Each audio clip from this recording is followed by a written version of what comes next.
In this series, you're going to learn about ChatGPT Prompt Engineering, and this will help you to write more effective and more useful prompts. And this is our part 2 video in this series. So just as a quick introduction, in this series, you're going to learn how to write proper prompts that will give you more accurate results from ChatGPT. So basically, you're going to be more effective at writing prompts, which can give you better results with ChatGPT. And throughout this series, these are just some of the 6 things that we're going to be covering. So the first one is how we can guide ChatGPT to think, and this is what we're going to be doing in this video. In the next video, we're going to learn about the iterative prompt development. Then we're going to learn about inferring and summarizing text. The fourth thing is transforming text. The fifth is expanding text. And finally, the sixth is creating your own chatbot. So in this section called Guide ChatGPT to Think, you're going to learn 2 principles of prompting and how to apply them using ChatGPT. And since there are many ideas inside of this section, we're going to be breaking this section down into multiple videos or also multiple parts. So for principle 1, we have write clear and specific instructions. And the first point inside of this principle 1 is to use longer prompts. And this is what we're going to be covering inside of this video. So using longer prompts basically means more information is better results. So the longer prompts you write, the more information ChatGPT has and the better results you can get. So let's actually try this and see how it works with ChatGPT. So now since we're inside of ChatGPT, we're going to try just a very simple prompt for a story, and here is what the prompt is. So it says, give me a story about a boy whose name is Timothy, and then write about a typical day that Timothy has at school.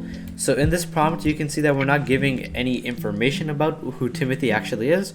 So in this case, ChatGPT is just going to randomly making a story based on what we just give it. So if we press enter, it's going to start to generate a story, and it's going to think and make its own story up. So here ChatGPT is now finished writing our story, and here we can see that the story is very random. I'm not going to be reading all of it, but it's really random because we didn't really give ChatGPT any information about who Timothy is and what to actually write about. So in this case, it just thought by itself and then wrote a few different things and made up a story. So now we're going to create another prompt that actually we give more information, and then ChatGPT will give us better results. So now let's try that out.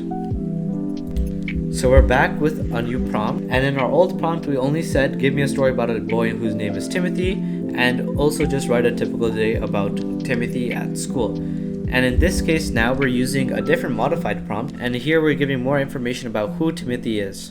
So we're first writing give me a story about a boy whose name is Timothy, and Timothy was in grade 10 and was a smart student. He always got great grades and enjoyed being at school. Please write a story about a typical day that Timothy has at school. So now if we enter this, we should expect a more different type of result than previously because we gave more information about who and what Timothy is and what he does.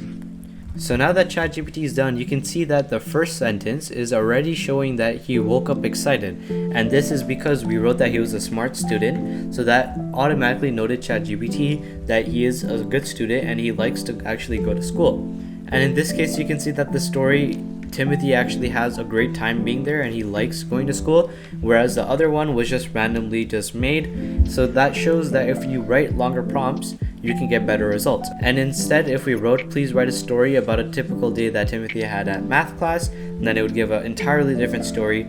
So just like that, you have to add more information inside of your prompt, and that way you can get more accurate and better results from ChatGPT. And that summarizes everything for our part 2 video of how to guide ChatGPT to think. And in our next video, you're going to be learning another new trick called delimiters.